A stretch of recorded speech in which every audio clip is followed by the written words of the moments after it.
Hey guys, तो start करते हैं थर्मल प्रॉपर्टी ऑफ मैटर। इसमें सबसे पहले हम बात करेंगे स्केल ऑफ टेम्परेचर की। तो टेम्परेचर के 3 स्केल बनाए गए हैं, एक है सेल्सियस स्केल, एक है केल्विन स्केल, एक है फ़ारेनहाइट स्केल। जो सेल्सियस स्केल होता है इसका स्टीम पॉइंट होता है 100 डिग्री सेंटीग्रेड और आइस पॉइंट होता है 0 डिग्री सेंटीग्रेड।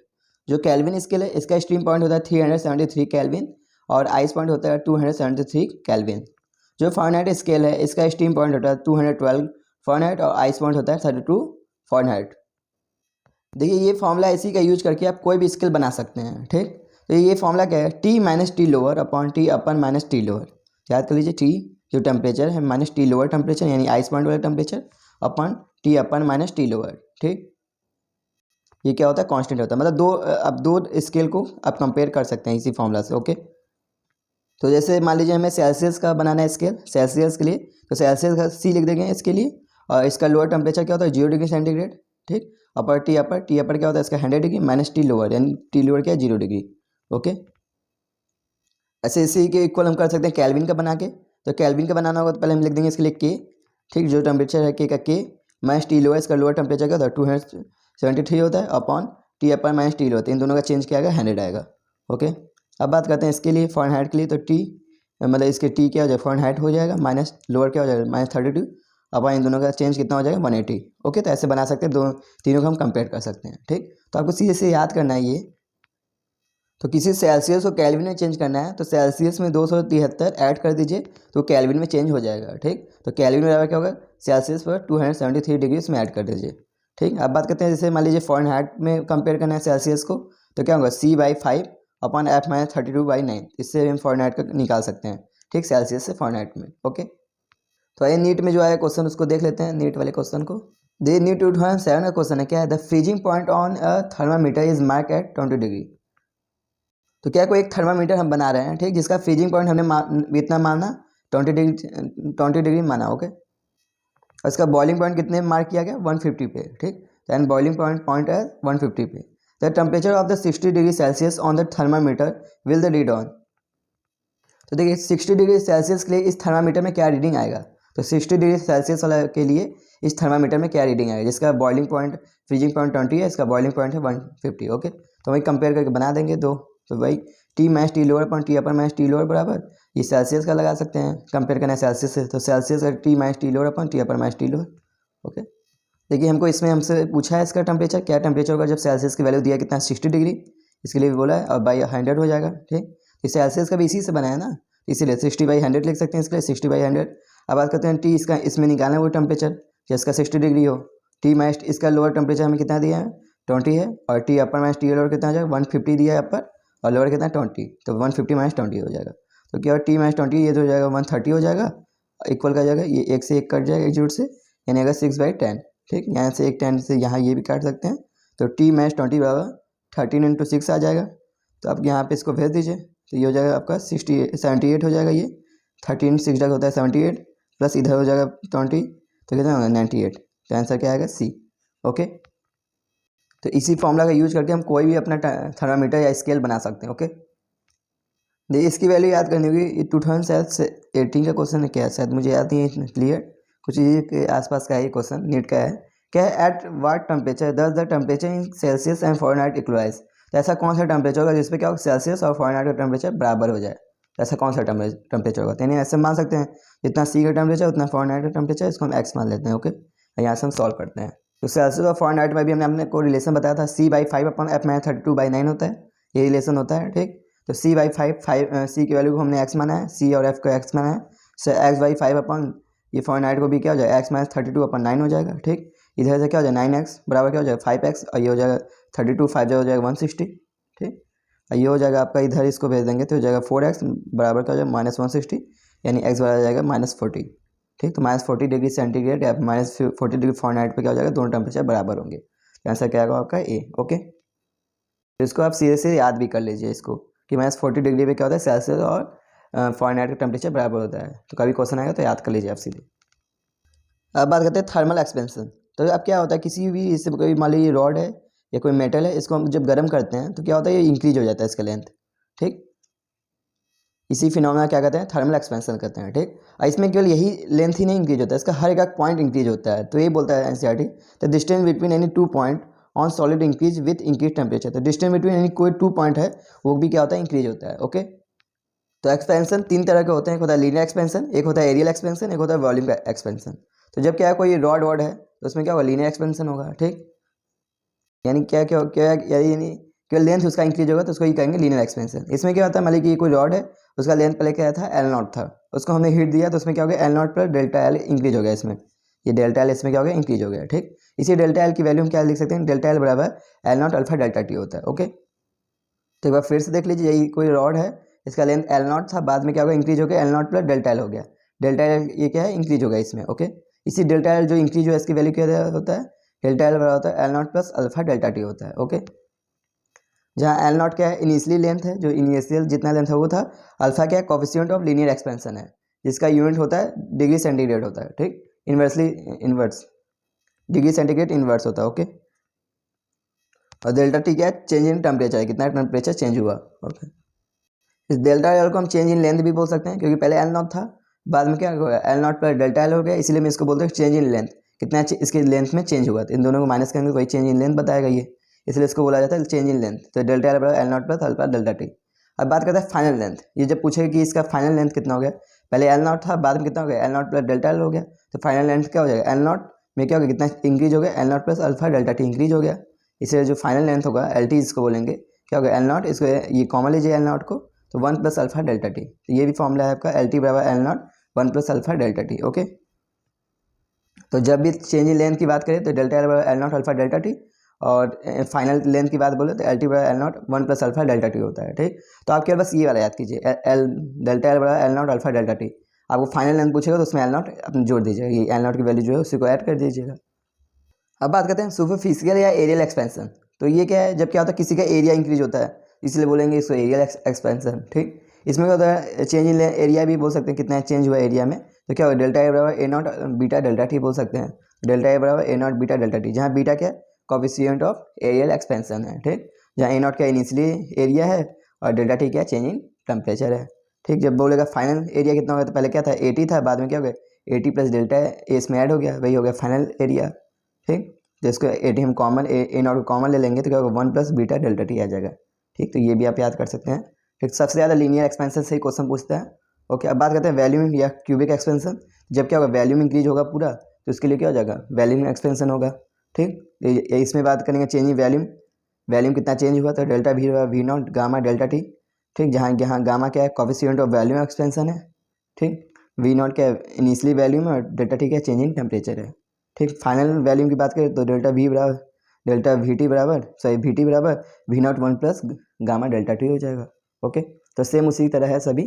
अब बात करते हैं relation between alpha beta gamma. Alpha beta gamma में क्या रिलेशन है, तो जो alpha is to beta is to gamma होता है 1:2:3 आता है। ठीक, यानी जो आपका गामा है वो 3 टाइम होता है अल्फा का, और बीटा जो है 2 टाइम अल्फा का होता है। ठीक, तो गामा कितना टाइम होता है, 3 टाइम होता है अल्फा का, और बीटा कितना 2 टाइम अल्फा का होता है। ओके, देखिए 2019 क्वेश्चन है, क्या है, एक copper rod of 88 centimetre and aluminium rod of unknown length have different in length independent of increase in temperature. तो क्या एक कॉपर का रॉड है कितना 88 सेंटीमीटर का, और एल्यूमिनियम का रॉड का लेंथ हमें नहीं पता है। ठीक, और ये क्या बोला है, different in length independent of increase in temperature, यानी कि बोल रहा है कि जो डिफरेंट इन लेंथ है, यानी कि डेल्टा एल की बात बोल रहा है, डिफरेंट इन लेंथ जो है इंडिपेंडेंट है टेम्परेचर के। ठीक, तो डेल्टा एल क्या है, इंडिपेंडेंट है टेम्परेचर, यानी कि दोनों के लिए डेल्टा एल की वैल्यू सेम हो जाएगी। ठीक है, यानी क्या बोला कि जब डिफरेंट लेंथ यानी डिफरेंट इन लेंथ, यानी क्या बोला, डेल्टा एल जो है टेम्परेचर के इंडिपेंडेंट है, टेम्परेचर बढ़ाने या घटाने पे डेल्टा एल की वैल्यू मतलब फिक्स है, यही बोलना चाहता है। ठीक, यानी इसका कहने का मतलब यही है कि डेल्टा एल की वैल्यू फिक्स है दोनों के लिए। ठीक है, सेम है। तो हमें क्या पूछा, length of aluminium rod is, तो एल्यूमिनियम रॉड का लेंथ क्या होगा। ठीक, तो बस वही लगा लेंगे, डेल्टा एल दोनों के लिए सेम है, तो डेल्टा एल बराबर क्या होता है L not alpha delta T, इसके लिए भी क्या हो L not alpha delta T. ठीक, ये कॉपर के लिए हो गया, ये एल्यूमिनियम के लिए हो गया। कॉपर का एल नॉट हमें पता कितना 88 है, अल्फा की वैल्यू दोनों के लिए दे दिया है, अल्फा ऑफ कॉपर कितना है 1.7 10 5 है, डेल्टा टी दोनों के लिए सेम है, क्योंकि बोल दिया टेम्परेचर क्या है सेम है, यहाँ डेल्टा टी आप ऑलरेडी काट सकते हो। इसका एल्यूमिनियम का एल नॉट हमें नहीं पता है, एल्यूमिनियम मतलब डॉट का लेंथ नहीं बचा है। ठीक, और एल्यूमिनियम का कॉफिशिएंट लीनियर कॉफिशिएंट क्या 2.2 इंटू 10⁻⁵ है। तो यहाँ से हम एल नॉट की बात एल नॉट ऑफ एल्यूमिनियम लिखेंगे तो क्या हो जाएगा 88 इंटू 10, ये हो जाएगा, ये देखिए 10⁻⁵ 10⁻⁵ काट सकते हैं, तो 88 इंटू 1.7 अपन 2.2 लिख सकते हैं। ठीक, ये हो गया आपका, ये हाथ से चला जाएगा 40 बार में, 40 इंटू 1.7 यानी हो जाएगा 66 सेंटीमीटर। ओके, या ऐसे भी हो सकता है 17 हो जाएगा, कितना होता है 68 सेंटीमीटर। ऐसे क्या है बी। ओके, नीट 2012 क्वेश्चन है, केवल इसी पे ये क्वेश्चन आया है, बहुत कम इस पे क्वेश्चन आया है।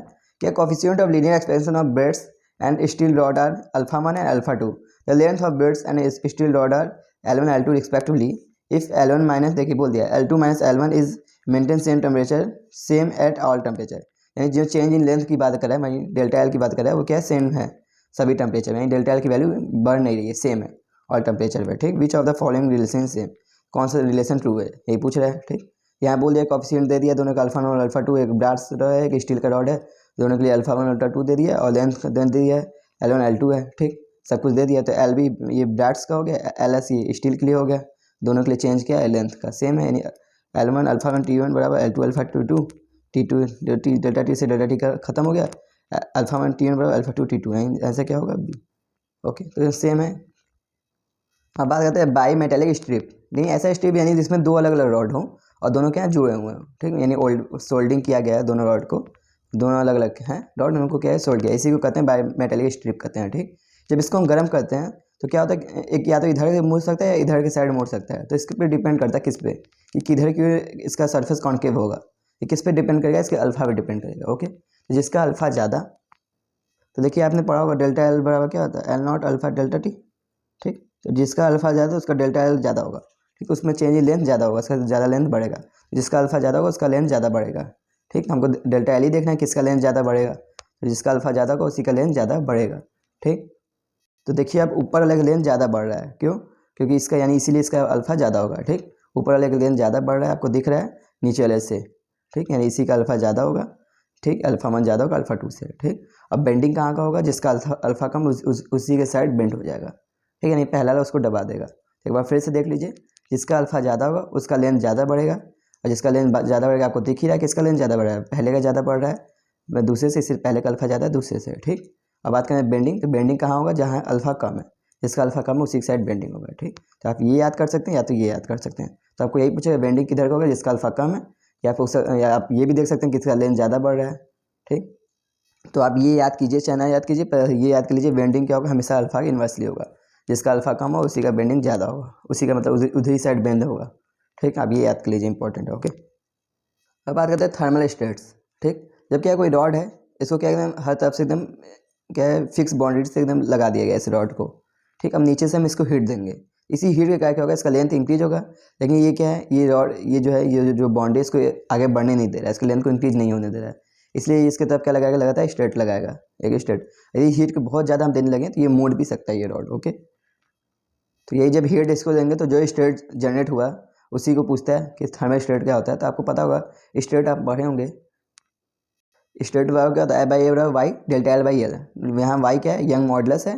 ठीक, और जहाँ एफ क्या है, फोर्स है, जो कितना फोर्स लगा रहा है, अपॉन एरिया, इस रॉड का कितना एरिया है। ओके, डेल्टा एल क्या है, चेंज इन लेंथ है, और ये क्या है, इनिशियल लेंथ है। ठीक, आपने ये फॉर्मूला पढ़ा ही होगा भी, डेल्टा एल बराबर L not alpha delta T. तो यहाँ से हम देख सकते हैं डेल्टा एल बाई एल को हम क्या लिख सकते हैं, alpha delta T, delta L by L को हम क्या लिख सकते हैं, अल्फा डेल्टा टी लिख सकते हैं। तो इसी आपका फॉर्मूला बन जाएगा ए बराबर वाई ए अल्फा डेल्टा टी, इसे याद कर लीजिए, या एफ बाई ए भी हम इसको लिख सकते हैं, एफ बाई ए करके, तो एफ बाई ए बराबर भी लिख सकते हैं, तो क्या होगा वाई अल्फा डेल्टा टी हो जाएगा। ये स्ट्रेट पूछेगा तो एफ बाई ए करके वाई अल्फा डेल्टा टी लगा सकते हैं, या इसके लिए फोर्स पूछेगा क्या लिखेंगे, वाई ए अल्फा डेल्टा टी। ओके, और जब स्ट्रेट्स पूछेगा तो ए को इधर कर दीजिएगा, स्ट्रेट पूछेगा थर्मल स्ट्रेट्स, तो एफ बाई ए बराबर क्या है, Y alpha delta T. Okay, तो ये 2013 क्वेश्चन है, क्या है, two rod of different material having coefficient of thermal expansion alpha 1 alpha 2, दो डिफरेंट मटेरियल के रॉड है, इसका थर्मल एक्सपेंशन कितना है, अल्फा 1 अल्फा 2 है, एंड यंग मॉडुलस कितना है, y1 y2 है respectively. Okay, are fix to did massive wall, तो दोनों को क्या कर दिया गया है, फिक्स कर दिया गया है दोनों को एक मैसिव वॉल से। ओके, अब क्या हो रहा है, द रॉड आर हीटेड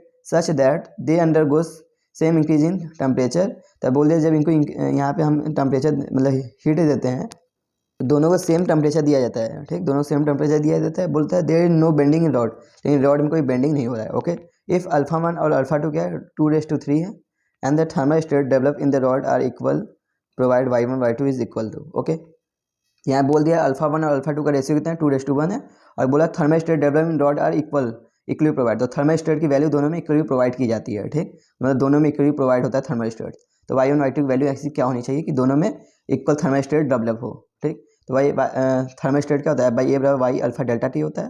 ठीक, या यहाँ पे डेल्टा टी जोड़ने के लिए सेम टेम्परेचर हम दे रहे हैं, तो डेल्टा टी कट जाएगा। ठीक, यहाँ क्या वाई वन अल्फा वन बराबर वाई टू अल्फा टू हो जाएगा, या इसको मैसेज लिख सकते हैं Y one Y two upon alpha two नीचे आ जाएगा, यानी alpha two by alpha one लिख सकते हैं। ठीक, यहाँ पे उल्टा हो जाएगा रेशियो उसका, 2:1 है, यहाँ हो जाएगा 3:3/2 हो जाएगा। ओके, आंसर क्या हो जाएगा 3। अब बात करते हैं variation of density with temperature. तो अब टेम्परेचर इंक्रीज करते हैं और डेंसिटी क्या होता है, तो याद कर लीजिए डेंसिटी घटता है, डेंसिटी में उल्टा हो रहा है। क्यों, तो टेम्परेचर इंक्रीज करते हैं तो वॉल्यूम इंक्रीज होता है। अभी आपने देखा टेम्परेचर इंक्रीज करने में वॉल्यूम इंक्रीज होता है, तो डेंसिटी बराबर क्या होता है, डेंसिटी बराबर मास बाई वॉल्यूम। तो वॉल्यूम इंक्रीज होगा तो मास का डेंसिटी क्या होगा, घटेगा। तो टेम्परेचर इंक्रीज करने पर आपकी डेंसिटी घटती है, इसलिए। लेकिन डेंसिटी का फॉर्मूला तो ये होगा, डेल्टा जो चेंज इन डेंसिटी क्या हो जाएगा, इसको हम रो बोलते हैं, तो रो बराबर rho naught gamma delta T ही होगा, कि यहाँ गामा वाला फॉर्म ही होगा क्योंकि वॉल्यूम पे डिपेंड है, इसीलिए क्या होगा डेल्टा रो बराबर rho naught gamma delta T होगा। लेकिन जो फाइनल लेंथ हो जाएगा वो क्या हो जाएगा, इतना घट जाएगा, क्या रो नॉट से घट जाएगा, यही डेल्टा एल नॉट घटेगा इसमें। ओके, तो जो फाइनल डेंसिटी होगा वो क्या हो जाएगा, rho naught 1 minus gamma delta T हो जाएगा। ठीक, तो याद कर लीजिए डेंसिटी का फॉर्मूला भी ये होगा, रो बराबर rho naught gamma delta T होगा, लेकिन जो फाइनल डेंसिटी वो घटेगा, rho naught 1 minus gamma delta T होगा। ओके, 2015 क्वेश्चन है क्या, the value of coefficient of volume expansion of glycerin is 5 × 10⁻⁴ kelvin inverse. The fractional change in density of glycerin for the rise up to 40 degree and its temperature. तो क्या है कि coefficient of value हमें दे दिया है कितना है, 5 × 10⁻⁵ किसके लिए, ग्लिसरीन के लिए। ठीक, क्या किया जाए, फ्रैक्शनल चेंज क्या होगा डेंसिटी का, जब क्या हो टेम्परेचर इतना डिग्री हो जाए, तो फ्रैक्शनल चेंज पूछ दिया है। ठीक है, हमें पता है rho delta rho by rho naught gamma delta T होता है, तो फ्रैक्शनल चेंज क्या हो जाएगा, डेल्टा रो बाई रो हो जाएगा, यही पूछा ना फ्रैक्शनल चेंज, यही हो जाएगा डेल्टा रो बाई रो बराबर क्या हो जाएगा, गामा डेल्टा टी। गामा की वैल्यू कितना है, 5 × 10⁻⁴, और टेम्परेचर कितना इंक्रीज हुआ है, 40 डिग्री, ये कितना है 200, यानी 200 में क्या हो जाएगा 0.2, डेल्टा रो बाई रो क्या हो जाएगा 0.02, आंसर क्या होगा ए। ओके, तो ये पॉइंट तो आप लोग जानते होंगे, 1 कैलोरी बराबर होता है 4.2 जूल। तो जिसको नहीं पता होगा वो याद कर लीजिए। ओके, क्योंकि बहुत इसका जरूरत पड़ेगा अब इसके बाद। अब बात करते हैं स्पेसिफिक हीट कैपेसिटी। क्या होता है, amount of heat required to raise the temperature of unit mass of a body by unit degree centigrade. ठीक, तो किसी बॉडी का कोई 1 ग्राम बॉडी का 1 डिग्री सेंटीग्रेड टेम्परेचर बढ़ाने के लिए कितना ज़्यादा हम हीट दें, कितने हीट की रिक्वायरमेंट है, उसे ही कहते हैं स्पेसिफिक हीट कैपेसिटी। ओके, तो आप यहाँ से भी देख सकते हैं एज वेल क्या होता है, किसी बॉडी का 1 ग्राम बॉडी का 1 डिग्री सेंटीग्रेड टेम्परेचर बढ़ाने के लिए जितना हीट की रिक्वायरमेंट होती है वही क्या है, स्पेसिफिक हीट कैपेसिटी है। ओके, आपने ये फॉर्मूला पढ़ा होगा, क्यू बराबर एम एच डेल्टा टी। ठीक, जहाँ क्यू क्या है हीट है, एम क्या है मास है, डेल्टा टी का क्या है चेंज इन टेम्परेचर है। ठीक, यहाँ से आपका स्पेसिफिक हीट का फॉर्मूला आता है, स्पेसिफिक हीट बराबर Q upon M delta T आ जाता है। ओके, याद कर लीजिए, इसका यूनिट होता है जूल अपॉन, जो कि ये हो गया जूल अपॉन के जी इंटू केल्विन इनवर्स, मतलब केल्विन। ओके, अब बात करते हैं specific heat for ice. Ice के लिए कितना होता है, 0.5 कैलोरी पर ग्राम, कैलोरी में होता है कैलोरी पर ग्राम।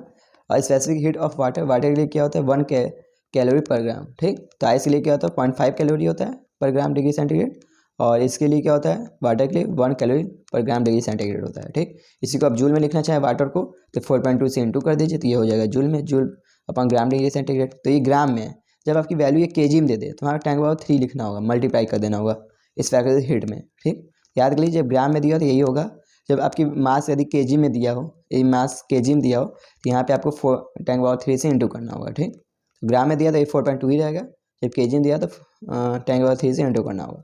ओके, अब बात करते हैं हीट कैपेसिटी या थर्मल कैपेसिटी क्या है। तो उसमें क्या होता है क्यू बराबर एम एच डेल्टा टी होता है। ठीक, तो ये एम एस दोनों की वैल्यू को ही क्या कहते हैं, आपका हीट कैपेसिटी कहते हैं। ठीक, तो एम एस के वैल्यू को ही कहते हैं हीट कैपेसिटी, दोनों के वैल्यू को ही। तो सी बराबर एम एस होता है, दोनों की वैल्यू को ही क्या कहते हैं, हीट कैपेसिटी कहते हैं। यानी आपका जो फॉर्मूला हो जाएगा क्या बन जाएगा, क्यू अपॉन डेल्टा टी हो जाएगा। ओके, इसमें देखिए मास वाला टर्म नहीं आएगा। ठीक, मास वाला टर्म को हटाने के लिए हीट कैपेसिटी ले आया जाता है। ओके, तो क्यू अपॉन डेल्टा टी हो जाएगा। ठीक, तो हीट कैपेसिटी बराबर क्या होगा, क्यू अपॉन डेल्टा टी। बस यहाँ पे मास वाला टर्म नहीं हटे हो जाएगा। वहाँ पे क्या होता था, किसी 1 ग्राम बॉडी को 1 डिग्री सेंटीग्रेड बढ़ाने के लिए जितना हमको हीट देना होता है उसे ही क्या कहते हैं, स्पेसिफिक हीट कैपेसिटी कहते हैं। बस यहाँ मास खत्म हो जाएगा, 1 डिग्री 1 ग्राम नहीं होगा यहाँ पे। ठीक, amount of heat required to raise the temperature of a body unit degree centigrade, यहाँ मास नहीं आएगा। ओके, उसमें केवल मास आता था, 1 ग्राम बॉडी को 1 डिग्री सेंटीग्रेड बढ़ाने के लिए टेम्परेचर जितना हीट दिया जाता है उसे कहते हैं स्पेसिफिक हीट कैपेसिटी। ओके, बस यहाँ पे ये है, यहाँ मास वाला टर्म नहीं होगा। ठीक, तो हम इसको ऐसे भी लिख सकते हैं स्पेसिफिक हीट कैपेसिटी को एम एस। ठीक, मास और स्पेसिफिक हीट का मल्टीपल होता है। ठीक, या इसको हम ऐसे भी लिख सकते हैं क्यू बराबर सी डेल्टा टी, यहाँ पे मास का टर्म नहीं होगा। ओके, ये नीट का ही क्वेश्चन है। क्या है? एक heater gives heat at a rate of 100 वाट। तो एक हीटर देता है इतने रेट से, 100 वाट से रेट से हीटर देता है, यानी पावर दे दिया आपको। It is use to heat 50 gram water to 20 degree to 30 degree centigrade. ठीक, तो ये क्या करता है? हीट करता है 50 ग्राम वाटर को 20 डिग्री से 30 डिग्री सेंटीग्रेड। तो find the time taken to do. तो ये करने में इसको कितना टाइम लगेगा। ठीक, तो क्या ये हीटर है, इतना वाट देता है। ठीक, इतना वाट मतलब इतने रेट से ये दे रहा है सप्लाई।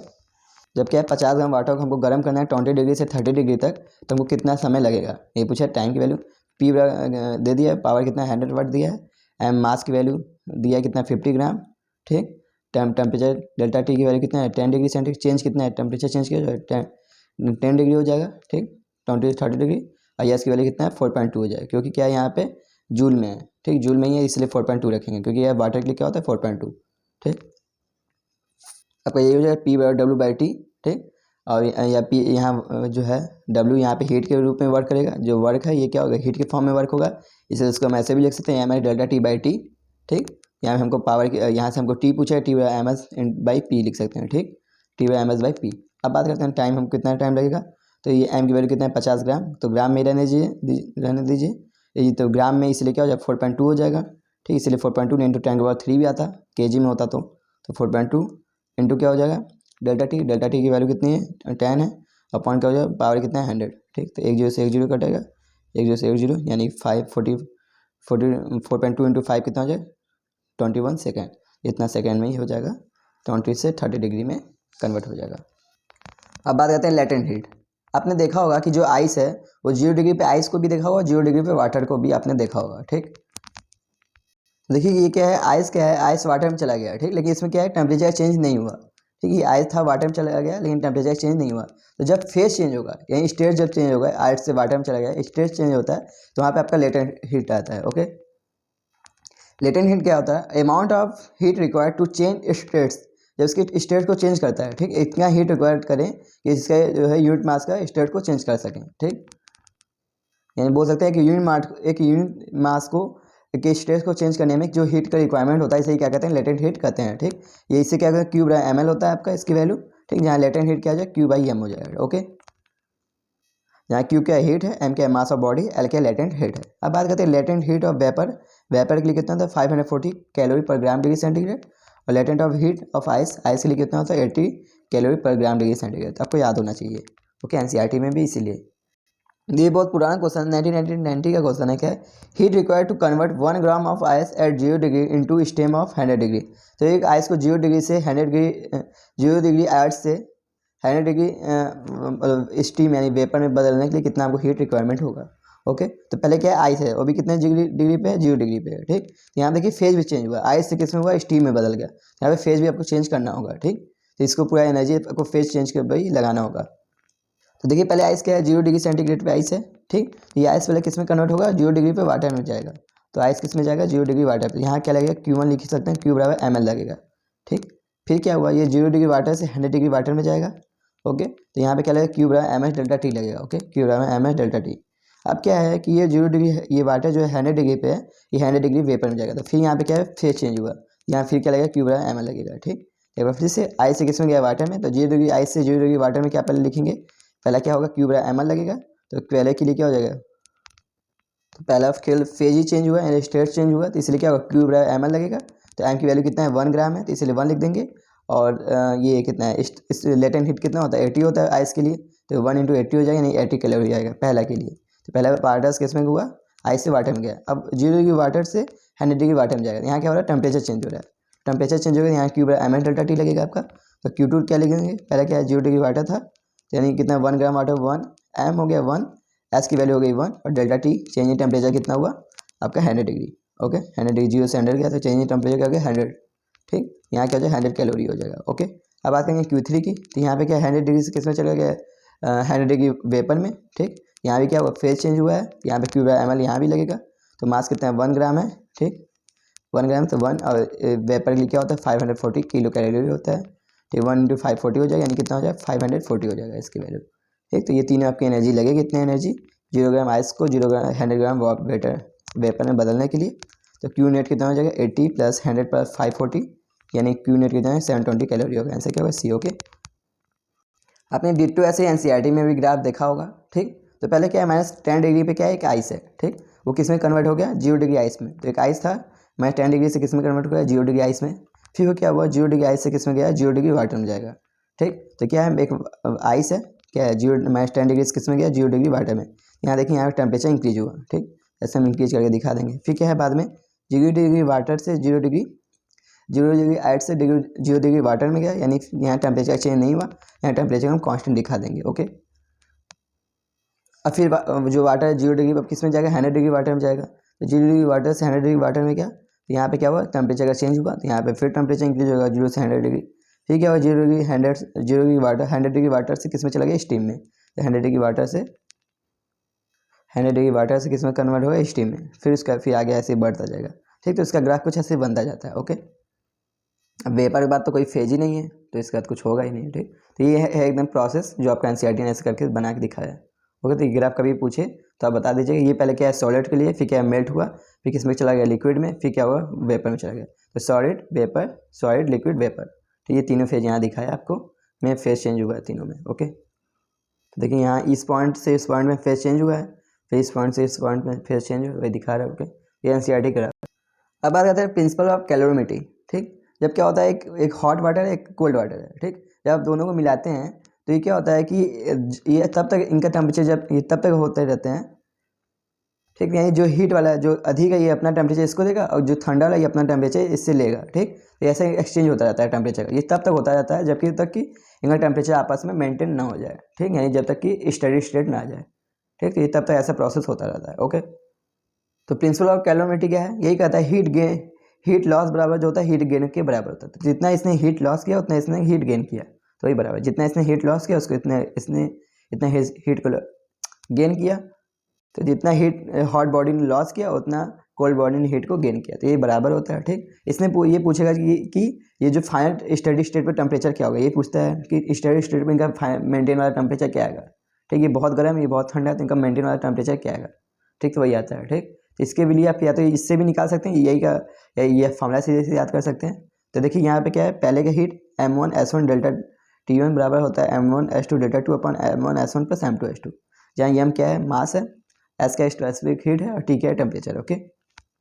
तो जो स्टेडी स्टेट में जो टेम्परेचर आता है वो क्या आता है, m1s1 T1 plus m2s2 T2 अपन m1s1 प्लस m2s2।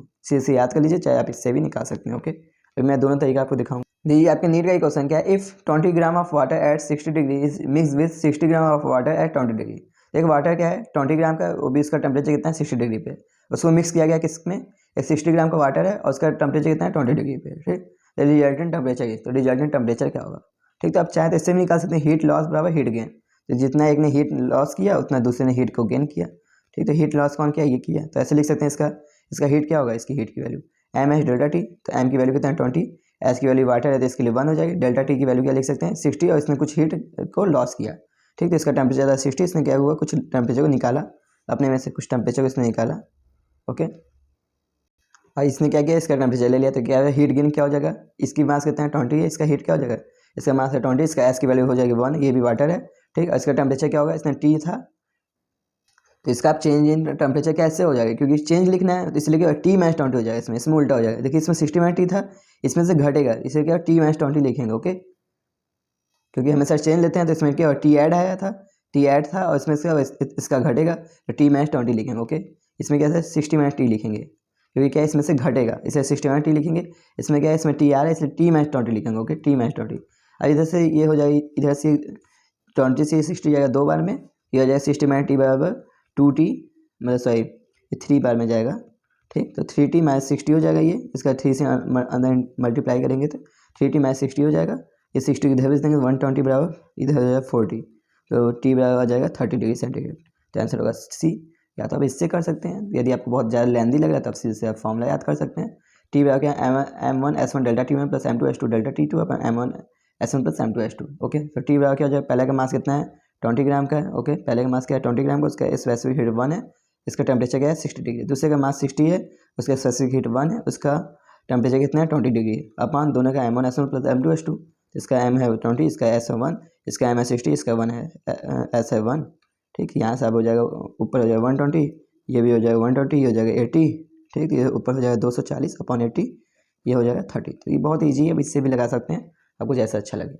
तो ये भी क्वेश्चन है नीट का, ये 20 gram water present in 60 gram water equivalent of a vessel. तो क्या है, 20 ग्राम का वाटर है, एक 20 ग्राम वाटर है, और एक इसमें एक वेसल में है, ठीक, जिसका वाटर इक्विवेलेंट दिया है आपको, ठीक। तो क्या है, 20 ग्राम का वाटर है, वो भी किस में रखा गया, एक वेसल में है, वेसल है, वो भी क्या है 60 ग्राम वाटर इक्विवेलेंट। इस 60 ग्राम वाटर इक्विवेलेंट का मतलब होता है उसमें दोनों एस है, मतलब दोनों ऐड है, उसमें एम और एस दोनों की वैल्यू बताया है, ठीक। वाटर इक्विवेलेंट मतलब वाटर से कंपेयर कर रहा है इसके स्पेसिफिक हीट को, इसलिए इसमें दोनों की स्पेसिफिक हीट वाटर के लिए 1 होता है, तो यानी इसके वाटर के लिए वाटर से कंपेयर किया, इसमें यानी दोनों की वैल्यू ऐड है, यानी ई एम एस की वैल्यू कितनी होगी 60 है बता रहा है। तो 60 ग्राम वाटर इक्विवेलेंट की बात बता रहा है, वेसल का, वेसल के लिए क्या बोला 60 ग्राम ऑफ वाटर इक्विवेलेंट है, ठीक। वाटर इक्विवेलेंट का मतलब होता है उसमें दोनों का ऐड है, यानी एम एस की वैल्यू कितना है 60 है, ओके। तो ये है एक वेसल था जिसका वाटर इक्विवेलेंट यानी एम एस की वैल्यू 60 दे दिया है, ठीक। उसमें क्या है 20 ग्राम वाटर है, कितने डिग्री पे 80 डिग्री पे, ठीक। तो 80 डिग्री सेंटीग्रेड टेम्परेचर दोनों का होगा, जो वेट सेल का भी होगा इसका भी होगा, ओके।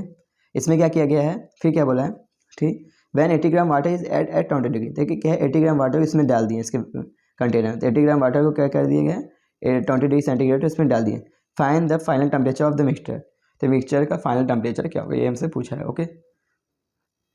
तो देखिए इसमें 3 लोग अब हैं, 3 लोग हैं तो इससे 3 लगेगा, M1S1 T1 plus M2S2 T2 plus M3S3 T3 upon M1S1 plus M2S2 plus M3S3 भी लगा सकते हैं, या हीट गेन बराबर हीट लॉस भी लगा सकते हैं, ओके। आपको जैसा सही लगे। तो मैंने पहले ये वाला दिखा दूँ आपको, तो जो T बराबर हो जाएगा फाइनल टेम्परेचर का हो जाएगा M1 पहले के लिए लेते हैं, पहले वाटर के लिए, तो 20 इसका मास है, इसका स्पेसिफिक हीट 1 है और इसका टेम्परेचर 80 है, ठीक।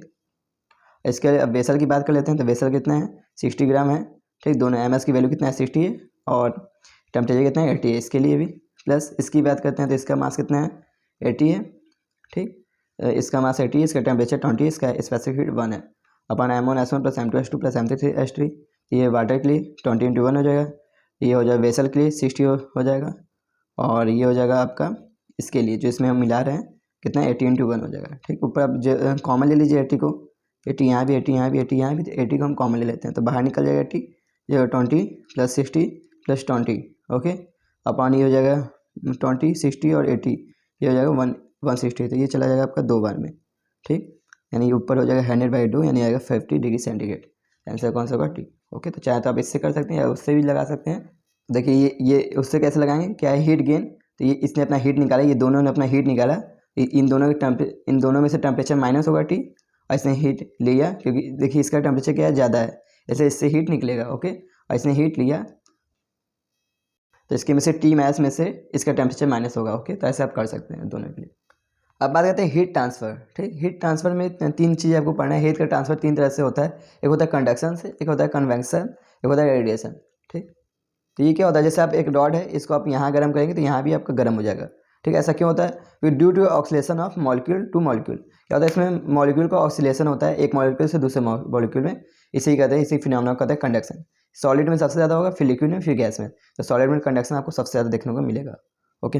बात करते हैं कन्वेक्शन, ये किस में देखने को मिलता है, फ्लूइड में, ठीक। फ्लूइड में क्या होता है उसके लेयर, एक लेयर से दूसरे लेयर में क्या होता है हीट का ट्रांसफर होता है, ठीक।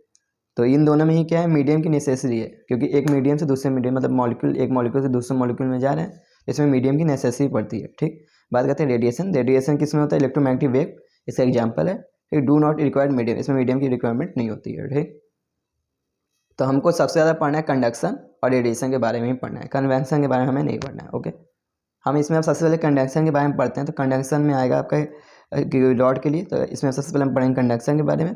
तो कंडक्शन का आपका एक फॉर्मूला बनेगा। तो रॉड के लिए क्या होगा, अमाउंट ऑफ हीट ट्रांसफर, वो एक रॉड है इसको अब यहाँ से यहाँ गर्म करेंगे तो कितना हीट का ट्रांसफर होगा यही पूछता है, ठीक। क्या होता है हीट ट्रांसफर, क्या होता है अमाउंट ऑफ हीट ट्रांसफर, क्या होता है Q/T बराबर KA∆T/L, ठीक।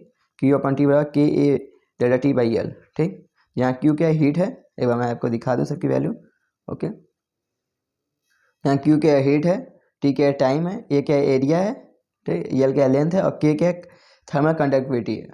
K क्या थर्मल कंडक्टिविटी, इसके अब यूनिट भी हमसे पूछा है, वाट/मीटर केल्विन होता है, ठीक। तो यही है किस रेट से हीट ट्रांसफर होगा, Q/T किस रेट से हीट ट्रांसफर होता है, वो क्या होता है KA∆T/L, इसका फॉर्मूला है, ओके। KA जहाँ K क्या है थर्मल कंडक्टिविटी, A क्या एरिया है, ∆T क्या है चेंज इन टेम्परेचर है, ठीक। Change in temperature T1 - T2 है अपॉन L क्या लेंथ है, ओके। नीट 209 का क्वेश्चन, इसमें केवल फॉर्मूला ही पूछ दिया, आंसर क्या होगा ये के डेल्टा टी बाई एक्स हो जाएगा। ठीक, ये नीट 2019 क्वेश्चन, इसमें क्या पूछा है, थर्मल कंडक्टिविटी का यूनिट पूछा है, क्या यूनिट होता है, तो D Q by D two K A delta T by L होता है। ठीक, यहाँ से हम ऐसे भी निकाल सकते हैं, ये क्या हो गया, वाट होता है, ये पावर की वैल्यू है, D Q by D T, ये क्या होता है, क्यू क्या है, हीट है, हीट क्या है, एनर्जी का फॉर्म है। ठीक, तो एनर्जी के लिए क्या होता है, जूल, जूल बाई मतलब energy by sorry watt, sorry work by time क्या होता है, पावर होता है। ठीक, तो पावर का यूनिट क्या होता है, वाट होता है। ठीक, तो वाट, और ये देखिए 1 मीटर से यहाँ मीटर कट जाएगा, तो इधर मीटर आ जाएगा, और 1 केल्विन इनवर्स। तो आपके थर्मल कंडक्टिविटी का जो आ गया unit watt metre inverse kelvin inverse, से यूनिट पूछा था 2019 में। 2015 क्वेश्चन है, क्या है, 2 rod end of a metal rods are maintain at temperature 100 degree. तो क्या है, दो रॉड का एंड जो है, वो किसी रॉड के दोनों एंड क्या है, मेंटेन होता है टेम्परेचर 100 डिग्री पे। ओके, एंड कितना है, 110 डिग्री पे। ठीक, टेम्परेचर एक पे क्या है 110 डिग्री, एक पे क्या है 100 डिग्री, दोनों एंड पे टेम्परेचर हमें बताया है एक रॉड का। The rate of heat flow in the rod is found to be 4 joule per second. तो रेट ऑफ हीट इसमें कितना है, 4 जूल पर सेकेंड से रेट ऑफ हीट क्या फॉलो हो रहा है, मतलब चल रहा है, रेट ऑफ हीट इसमें हो रहा है। Okay, rate of heat flow हो रहा है इसमें। अब बात करते हैं, if the end are maintain at temperature 200 to 210 degree, तो यदि क्या किया जाए, टेम्परेचर को 210 से 200 डिग्री पे किया जा रहा है मेंटेन। ठीक, अब टेम्परेचर यहाँ से क्या कर दिया जाए, बढ़ा के 210 से 200 डिग्री पे टेम्परेचर को मेंटेन किया जाता है। तो बोला then the rate of heat flow क्या होगा, तो रेट ऑफ हीट फ्लो क्या होगा, इतना घटिया क्वेश्चन है। ठीक, तो रेट ऑफ हीट फ्लो क्या होगा, तो एच बाई के डेल्टा टी बाई एल होता है। ठीक, तो यहाँ पे आपको पता है H1 बाई H2 बराबर डेल्टा, यहाँ पे सब क्या है, सेम रॉड के लिए है, सेम रॉड के लिए तो एरिया भी सेम हो जाएगा, लेंथ भी सेम हो जाएगा, के की वैल्यू भी सेम हो जाएगी। ठीक, तो delta H by delta two, H1 by H2 बराबर delta T one by delta T two, और दोनों का टेम्परेचर चेंज क्या हो जाएगा, इसमें भी क्या है 100 से 110 से 100 डिग्री है, कितना चेंज कितना होगा 10, यहाँ पे क्या है 210 से 200 है, इसमें चेंज टेम्परेचर कितना हो गया 10 हो गया, ले देखिए क्या आ जाएगा, H2 की वैल्यू भी क्या आ जाएगी 40 जूल होगी। ठीक, तो सेम क्वेश्चन है, कि हम घटिया क्वेश्चन है बोल सकते हैं, क्योंकि है ही नहीं क्वेश्चन में। ओके, तो ये एक अच्छा क्वेश्चन है, 2005 और 16 क्वेश्चन है, अच्छा है। ठीक है, क्या which of the following dots give radius R and length S, each made of the same material and whose end are maintain at the same temperature. ठीक, ये दोनों क्या है, सेम मटेरियल्स बने, यानी के की वैल्यू बोला है सेम है। ठीक, जब बोला सेम मटेरियल यानी के की वैल्यू सेम है, अब बोला whose end are maintain at same temperature, मतलब टी की वैल्यू भी बोला है सेम है। ठीक, विल कंडक्ट मोस्ट हीट, तो सबसे अधिक हीट कौन सा अधिक कंडक्ट करेगा, यही इसमें बताइए सबसे अधिक हीट कौन कंडक्ट करेगा, तो विल कंडक्ट मोस्ट हीट, कौन सबसे अधिक हीट कंडक्ट करेगा, तो एच क्या होता है, के A delta T by L होता है। ठीक, तो आपको पता होना चाहिए, के और टी बोला है सेम है। ठीक, के और टी की वैल्यू सेम बोला है, तो डेल्टा एच जो होता है प्रोपोर्शनल एरिया के, और इन्वर्सली प्रोपोर्शनल होता है उसका लेंथ के। ठीक, एरिया को यदि रेडियस के फॉर्म में दिया तो यानी आर स्क्वायर प्रोपोर्शनल है, और लेंथ के क्या है, इन्वर्सली है। ठीक, अब बात करते हैं, जिसका रेडियस ज़्यादा उसी का अधिक होगा, जिसका रेडियस सबसे ज़्यादा होगा और इसका लेंथ कम होगा उसी के लिए अधिक होगा। ठीक, एच की वैल्यू उसके अधिक होगी, जिसका रेडियस सबसे अधिक और लेंथ कम होना चाहिए उसी का हीट सबसे ज़्यादा फ्लो होगा। ठीक, तो रेडियस सबसे अधिक किसका है, देखिए इसमें है सबसे अधिक, इन दोनों में। ओके, तो इन दोनों में है। अब बात करते हैं लेंथ की, तो लेंथ देखिए किसमें है, तो लेंथ देखिए इसका अधिक है, इसमें कम है, तो लेंथ की वैल्यू कम होनी चाहिए, तो कम इसमें है।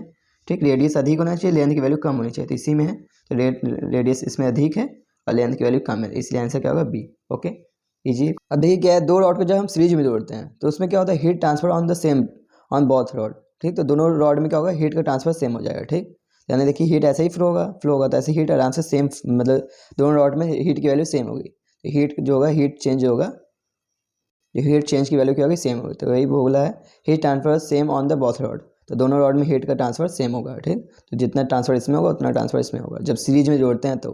ठीक, अब बात करते हैं जो के इक्विवेलेंट, यदि के अलग अलग है तो के इक्विवेलेंट जो आता है वो क्या आता है, L1 प्लस L2 अपन L1 अपन K1 प्लस L2 अपन K2, इसे याद करना बहुत इंपॉर्टेंट। ओके, एक बार फिर से, जब दोनों रॉड को सीरीज में जोड़ते हैं तो उनका हीट का ट्रांसफर सेम होता है दोनों रॉड में, जितना हीट इसमें ट्रांसफर होगा उतना हीट इसमें ट्रांसफर होगा।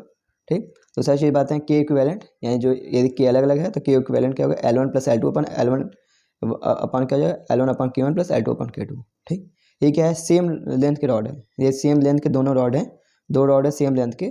ठीक, तो उसके लिए जो आता है के इक्विवेलेंट, अब इसी फॉर्मूला में लगाएंगे, L1 L2 की वैल्यू रखेंगे, तो क्या हो जाएगा 2 K1 K2 अपन K1 प्लस K2 आएगा। ओके, तो दोनों की वैल्यू यदि सेम है, L1 L2 दो रॉड है, तो उसके लिए क्या हो जाएगा 2 K1 K2 अपन K1 प्लस K2, अब सीधे से याद भी कर सकते हैं, ये दोनों रॉड है सेम लेंथ के। तो एक बार फिर से देख लीजिए, जब हीट क्या है, जब रॉड को सीरीज में जोड़ते हैं तो इसमें हीट ट्रांसफर सेम होगा, जितना हीट इस पहले रॉड में ट्रांसफर होगा उतना हीट दूसरे रॉड में ट्रांसफर होगा।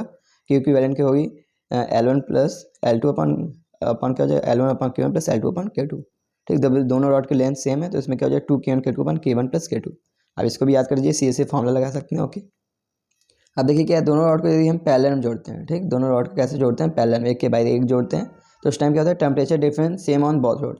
यहाँ देखिए टेम्परेचर डिफरेंस क्या हो जाएगा, सेम, आपको दिख भी रहा है, दोनों पे टेम्परेचर का डिफरेंस क्या हो जाएगा, सेम हो जाएगा। ठीक, तो यही टेम्परेचर डिफरेंट होगा दोनों रॉड में सेम, जितना T1 डेल्टा T1 बराबर होगा डेल्टा T2 के। ओके, जो के इक्विवेलेंट आएगा इसके लिए, जो के की वैल्यू अलग अलग है तो के इक्विवेलेंट क्या आएगा, K1 A1 plus K2 A2 अपन A1 प्लस A2। तो एक बार फिर से के इक्विवेलेंट क्या आएगा, K1 A1 plus K2 A2 अपन A1 प्लस A2। याद कर लीजिए, एक बार फिर से इसका हम याद करा दें, सीरीज में है तो क्या होगा, के इक्विवेलेंट क्या आएगा L1 L2 अपन L1 अपन K1 प्लस L2 अपन K2। जब पैरेलल में है तो क्या होगा, K1 A1 plus K2 A2 अपन A1 प्लस A2, ये पैरेलल में। ओके, देखिए इस पर नीट में बहुत क्वेश्चन आए हैं, बहुत छोटा सा है पर क्वेश्चन बहुत आए, इसलिए याद करना होगा फॉर्मूला। 2008 का क्वेश्चन है, क्या बोला है, if two metallic plate of equal thickness and thermal conductivity K1 and K2। तो दो मेटेलिक प्लेट हैं, दोनों के इक्वल थिकनेस और कंडक्टिविटी जो थर्मल कंडक्टिविटी K1 और K2 है, are put together face to face, दोनों को रखा गया फेस टू फेस, यानी सीरीज में की बात कर रहा है। ठीक, दोनों को पुट रखे एक फेस से दूसरे फेस में, यानी सीरीज में रखा गया है। ठीक, फिर है कॉमन पॉइंट, उनके कॉमन पॉइंट से। ठीक, इस कॉन्ट्रीब्यूट जो क्या है, कंट्रीब्यूट करता है common point, the equivalent thermal conductivity, तो इक्विवेलेंट का थर्मल कंडक्टिविटी क्या होगा। ठीक, तो जब सीरीज में जोड़ते हैं तो इक्विवेलेंट थर्मल कंडक्टिविटी क्या होता है, L1 प्लस L2 अपन K1 प्लस L2 अपन K2 होता है। ठीक, के की वैल्यू करते हैं तो यानी लेंथ दोनों के लिए सेम है, लेंथ यानी सेम मेटेलिक प्लेट है, यानी लेंथ और एरिया सब कुछ सेम है, थिकनेस सब सेम है, तो यानी क्या हो जाएगा, इसका लेंथ क्या हो जाएगा 2L है, ये भी L तो ये भी L, तो ऊपर क्या हो जाएगा 2L हो जाएगा, अपन क्या हो जाएगा L1 अपन K1 प्लस L2 अपन K2। ठीक, तो ये यहाँ से L कॉमन ले लेंगे तो कट जाएगा, तो L ऊपर कॉमन लेके कट जाएगा, तो 2 अपन 1 अपन K1 प्लस 1 अपन K2। इसको आप सॉल्व करेंगे तो इधर हो जाएगा K1 K2 अपन K1 प्लस K2, ऊपर चला जाएगा, केवल आएगा 2K1 K2 अपन K1 प्लस K2। तो ये बहुत अच्छा फॉर्मूला आपका आएगा, याद कर, आप मैंने आपको याद ही कराया था ये भी, केवल क्या होगा 2K1 K2 अपन K1 प्लस K2 जब इनका लेंथ सेम हो। ठीक, तो आप में जब भी नीट में क्वेश्चन आया तो सेम लेंथ पे ही आया, अलग अलग सेम पे नहीं, लेंथ पे नहीं दिया, हमेशा जब भी नीट में आया तो सेम लेंथ वाला ही क्वेश्चन आया है। जैसा कि नीट 2017 पे भी क्वेश्चन आया, इसमें क्या है, two rod A F B of different metallic welded together as shown in figure, तो उनको वेल्ड किया गया है जैसे कि फिगर में दिखाया गया, ऐसे उनको वेल्ड कर दिया गया है। The thermal conductivity are K1 K2, thermal conductivity क्या है, K1 K2 है। ठीक, तो thermal conductivity of the composite rod is, तो थर्मल कंडक्टिविटी क्या होगा, कंपोजिट पूरे रॉड का क्या होगा। ठीक, तो के इक्विवेलेंट क्या होगा, K1 A1 plus K2 A2 A1 plus A2, क्योंकि क्या है पैरेलल में। ठीक, तो के एरिया भी सेम है इसमें, देखिए K1 A plus K2 A upon A1 plus A2, यानी क्या हो जाएगा, ए से कैंसिल, क्या हो जाएगा 2A हो जाएगा, ए से कैंसिल हो जाते हैं, तो K1 K2 अपन 2। ठीक, तो आंसर क्या होगा ए। तो देखिए इसके लिए भी नाम लीजिए, तो आप चाहें तो इसको भी याद कर सकते हैं, जब एरिया सेम हो तो K1 प्लस K2/2 होता है पैरेलल में। ठीक,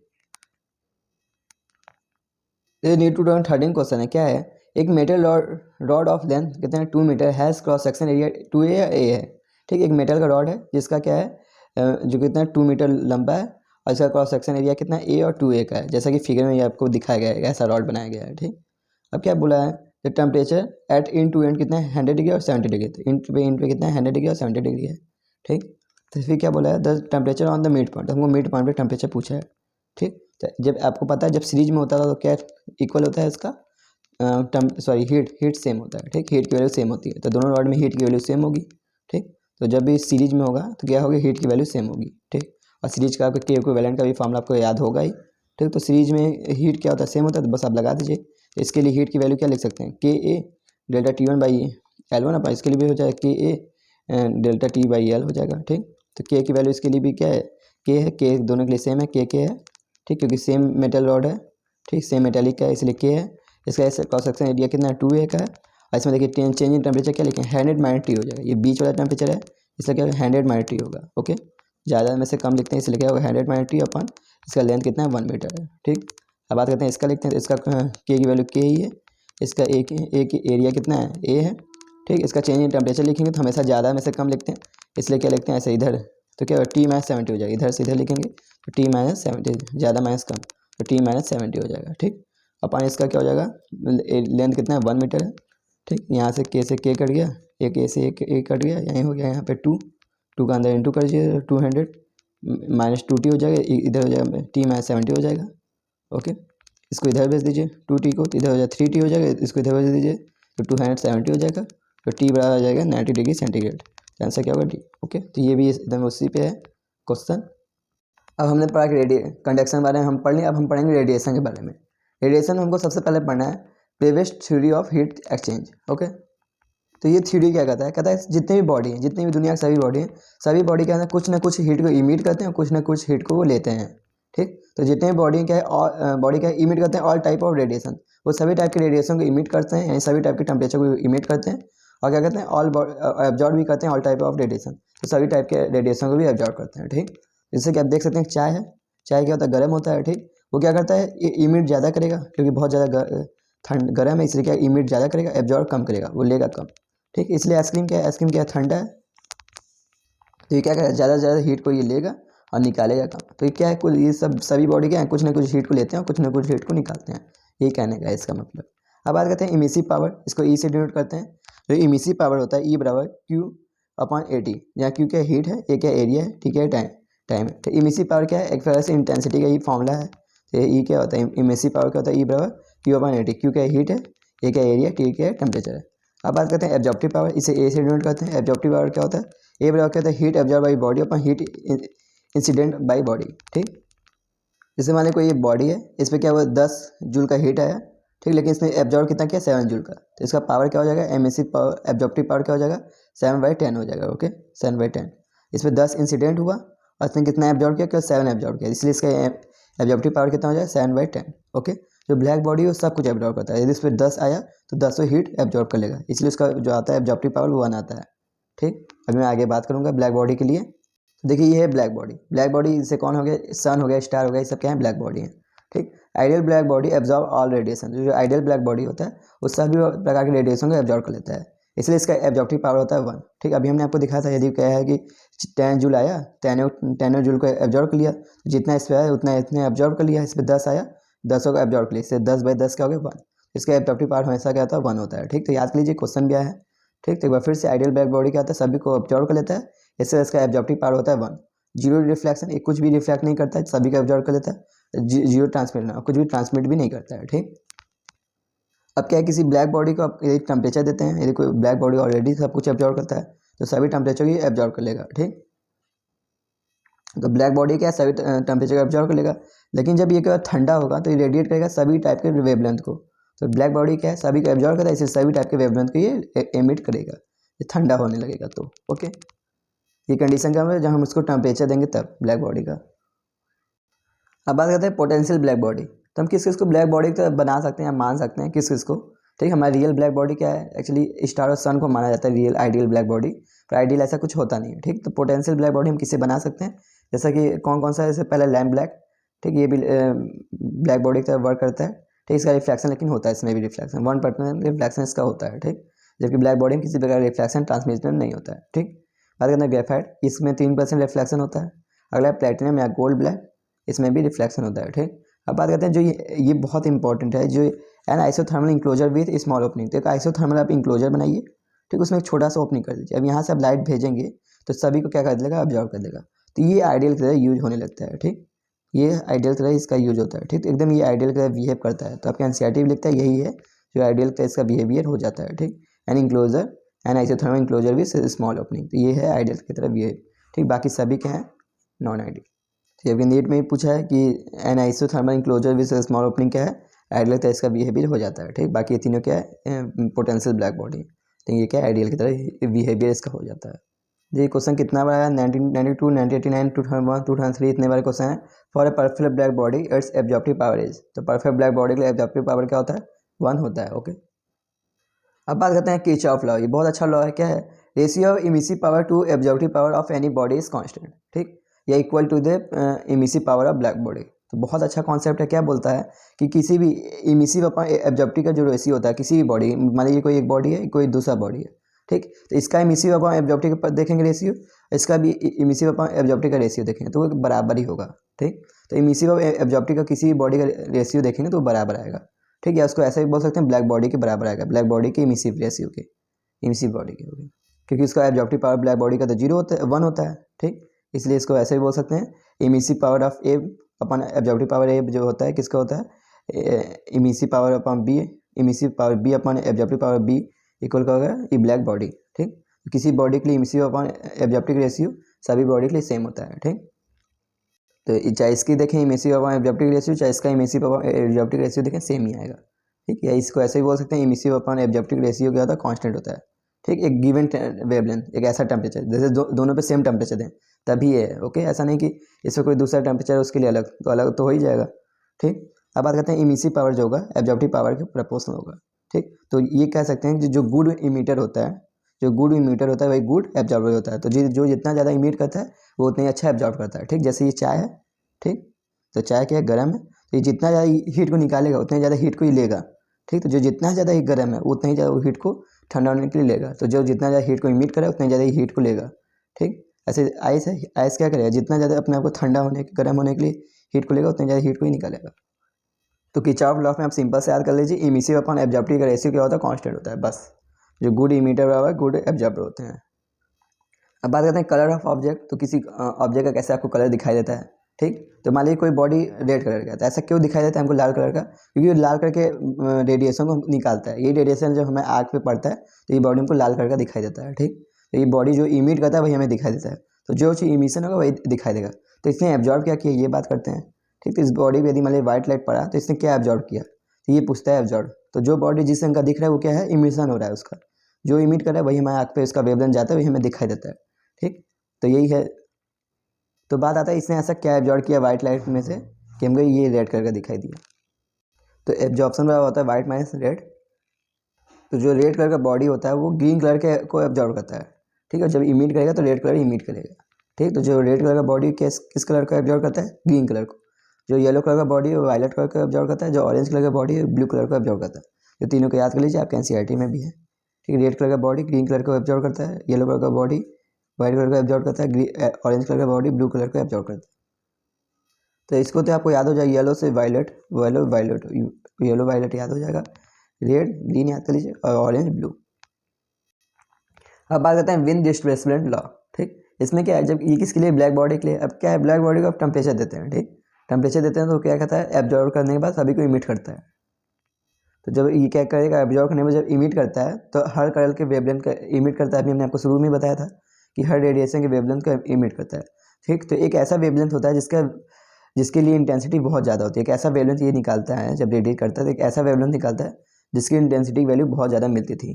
ठीक, तो इन्होंने देखा कि जब टेम्परेचर और ज़्यादा बढ़ाते हैं तो जैसे जैसे इन्होंने टेम्परेचर बढ़ाया वैसे वैसे इन्होंने देखा कि जिसका वेवलेंथ कम है उसका इंटेंसिटी ज़्यादा मिलने लगी। ठीक, एक बार फिर से, पहले क्या है कि इन्होंने क्या है, कोई बॉडी को टेम्परेचर दिया, वो क्या करता है, इमिट करता है। ठीक, जब टेम्परेचर देंगे तभी वो इमिट कर देगा, इमिशन करेगा। जितना इसने लिया है उसको इतने इमिट करेगा, हर कलर के वेवलेंथ के इमिट करता है। लेकिन एक वेवलेंथ ऐसा होता है जिसकी इंटेंसिटी बहुत ज़्यादा होती है। ठीक, एक वेवलेंथ ऐसा होता है जिसकी इंटेंसिटी बहुत ज़्यादा होती है, उसको इन्होंने लैम्डा मैक्स कहा।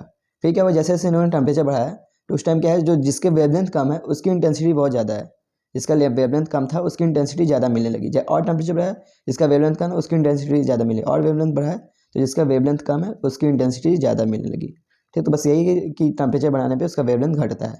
आपको जो न कुछ समझ में आया तो बस याद कर लीजिए कि यही है कि टेम्परेचर बढ़ाने पे उसका वेवलेंथ क्या होता है, घटता है। ओके, तो ये लैम्डा मैक्स जो होता है वो क्या होता है, इनवर्सली प्रोपोर्शनल होता है उसके टेम्परेचर के। ठीक, तो जैसे जैसे टेम्परेचर बढ़ाएंगे वैसे वैसे क्या होगा, लैम्डा की वैल्यू घटी है, यानी वेवलेंथ की वैल्यू घटती है।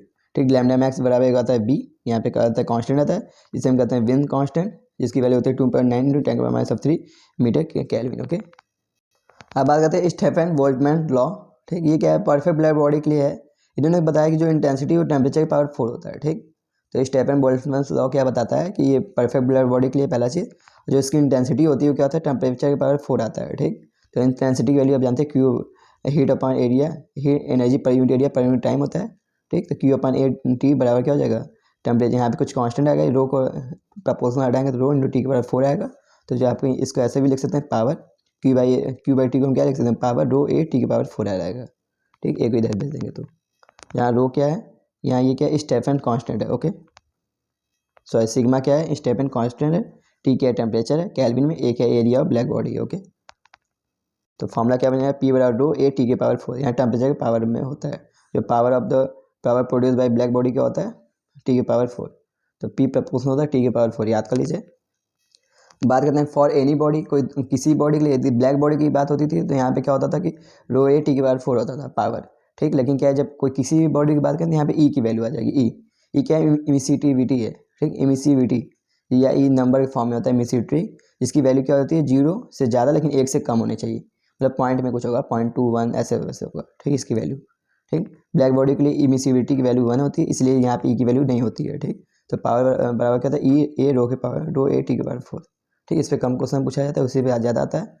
अब आते हैं when surrounding temperature is given, यदि सराउंडिंग टेम्परेचर आपको दिया है तो आपका हो जाएगा पी बराबर रो ए टी के पावर 4 माइनस टी नॉट के पावर 4 हो जाएगा। तो यहाँ सराउंडिंग टेम्परेचर से माइनस कर देंगे। ओके, इस सराउंडिंग टेम्परेचर दिया है तो पी बराबर रो ए टी के पावर 4 माइनस टी नॉट के पावर 4 हो जाएगा।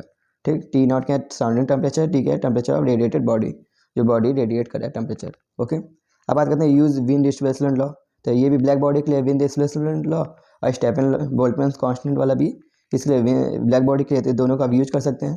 तो पावर बराबर क्या होता है टी के पावर 4 होता है, पावर किसके प्रोपोर्शनल होता है टी के पावर 4, और जो टेम्परेचर होता है वो इन्वर्सली प्रोपोर्शनल होता है उसके लैम्डा के, वेवलेंथ के ही ना होता है वेवलेंथ और टेम्परेचर क्या होता है, ये विंड क्या होता है wind constant, wind displacement law क्या होता है लैम्डा जो होता है, वेवलेंथ जो होता है टेम्परेचर इन्वर्सली प्रोपोर्शनल होता है, यानी जो P1 P2 का रेशियो का T1 T2 होगा, लेकिन इसका रेशियो का जो वेवलेंथ का उल्टा हो जाएगा, T2/T1 का पावर 4 हो जाएगा। ओके, तो ये भी इस पे क्वेश्चन बनता है। ठीक, इसी में मेन क्वेश्चन बनता है, विंड से क्वेश्चन इसी पे आए हैं। ठीक है, P1/P2 का रेशियो T1/T2 पावर 4 हो जाएगा और λ2/λ1 के पावर 4 हो जाएगा, यहाँ अपोजिट हो जाएगा। ओके, दे नीड 2017 क्वेश्चन है, क्या बोला है, एक spherical black body with a radius 12 centimetre radiate 450 watt power at 500 kelvin. ठीक, एक क्या स्पेरिकल ब्लैक बॉडी है, इसका रेडियस कितना है 12 सेंटीमीटर का है, रेडिएट करता है 450 watt power at 500 kelvin temperature पे। If the radius were half, इस रेडियस को आधा कर दिया जाए, ठीक, और क्या टेम्परेचर को डबल कर दिया जाए and the temperature is double, the power radiated in the what would be, तो पावर कितना रेडिएट होगा ये पूछा है। ठीक, तो आपको पता है पावर क्या होता है रो ए टी के पावर 4 होता है। ठीक है, पावर जो है किसके प्रोपोर्शनल होता है, यदि यहाँ रेडियस के फॉर्म में हम भी प्रोपोर्शनल लगा सकते हैं। ठीक, तो एरिया को रेडियस, एरिया किसी स्पेरिकल क्या होता है 4/3 4 पाई आर स्क्वायर होता है, यानी इसको हम केवल प्रोपोर्शनल लिखना है तो केवल आर स्क्वायर लिख सकते हैं, एरिया को आर स्क्वायर टी के पावर 4 ऐसा लिख सकते हैं। ठीक, पावर प्रोपोर्शनल आर स्क्वायर और टी के पावर 4, इसको मैसेज लिख सकते हैं P1/P2 बराबर R1/R2 का स्क्वायर प्लस T1/T2 के पावर 4 लिख सकते हैं। ठीक, तो पहले पावर कितना था 450 था वाट। ठीक, हमको P2 बाद में पूछा है, यदि क्या रेडियस को क्या कर दिया जाए आधा कर दिया जाए, तो रेडियस का हो जाए R/2 हो जाए और टेम्परेचर का हो जाए डबल हो जाए, तो टेम्परेचर पहले T था बाद में क्या हो गया 2T हो गया। ठीक, ये T से T कट गया, ये 2 ऊपर चला जाएगा, तो 2 ऊपर चला यानी कि जो कितना हो जाएगा 4 हो जाएगा। ठीक, अदर क्या हो जाएगा 1/16 आ जाएगा। ओके, ये कितना 450 इंटू P2।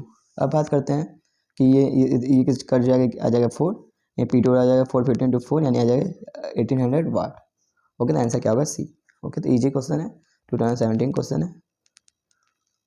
2018 क्वेश्चन है, क्या है, the power radiated by a black body is P and it radiated maximum energy as wavelength lambda not.